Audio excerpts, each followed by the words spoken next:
everyone talks about Gojo, the strongest sorcerer alive, the man who completely changed the power system of Jujutsu Kaisen.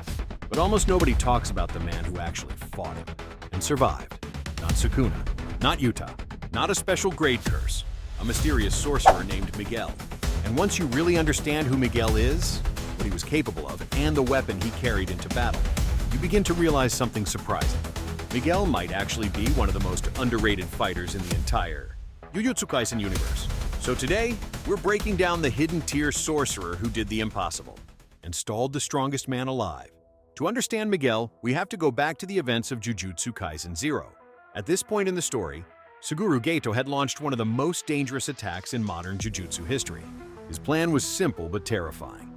Release thousands of curses into Tokyo and Kyoto simultaneously. This massive attack forced the Jujutsu world to spread their forces thin.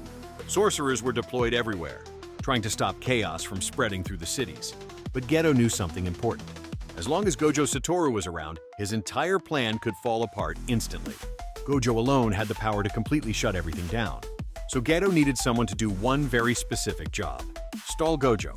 Now, if you know anything about Jujutsu Kaisen, you already understand how insane that mission is. Gojo isn't just strong, he's practically untouchable. His limitless technique, combined with the 6 eyes, makes him one of the most broken characters in anime.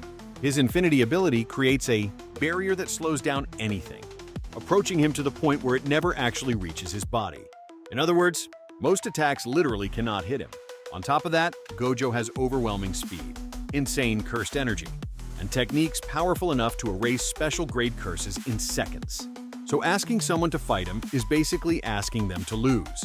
He was one of Suguru Geto's most trusted allies, a foreign sorcerer with a completely different fighting style from the Jujutsu sorcerers in Japan. And more importantly, Miguel carried something incredibly rare, a cursed tool known as the Black Rope.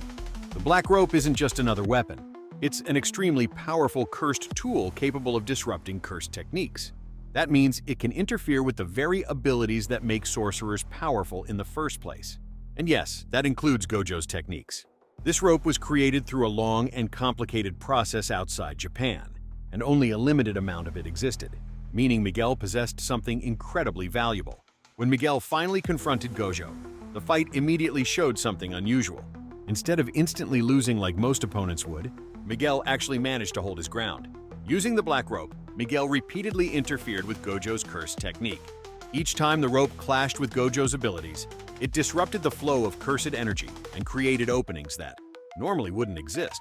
For the first time in the movie, we see Gojo forced to deal with someone who could actually interfere with his powers. Now, to be clear, Miguel was not overpowering Gojo, but that wasn't the goal.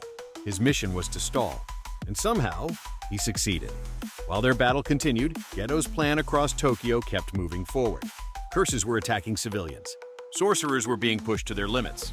And Gojo, the one person who could have ended everything immediately, was being held back. That alone is an incredible feat. Think about it.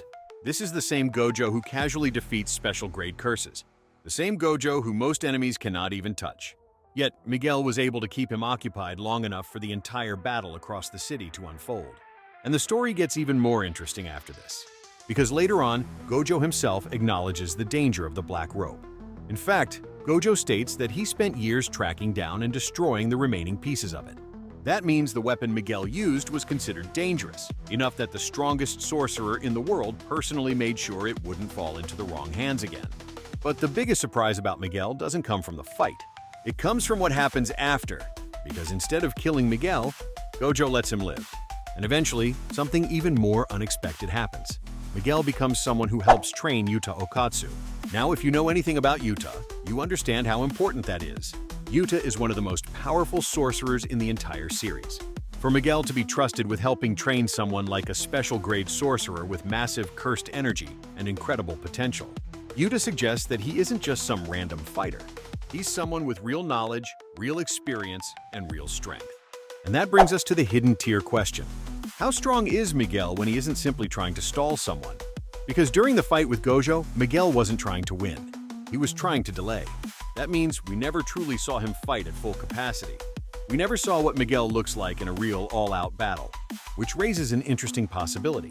If Miguel were to fight other high-level sorcerers, how well would he actually perform? Could he defeat a Grade 1 sorcerer? Could he hold his own against powerful fighters like Nanami? Or could he possibly be even stronger than fans realize? The truth is, Jujutsu Kaisen has many characters who sit in this hidden tier. Characters who aren't constantly in the spotlight, but who still possess incredible abilities.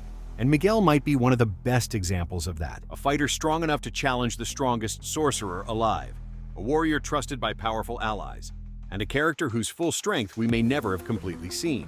So the next time someone says only special grade sorcerers matter in Jujutsu Kaisen, remember the man who fought Gojo, the man who stalled the strongest sorcerer in the world, Miguel. But now I want to hear your thoughts. Was Miguel actually stronger than most fans think? Or was he only able to survive because of the black rope? And if Miguel fought other high-level sorcerers in the series, who do you think would win? Let me know in the comments.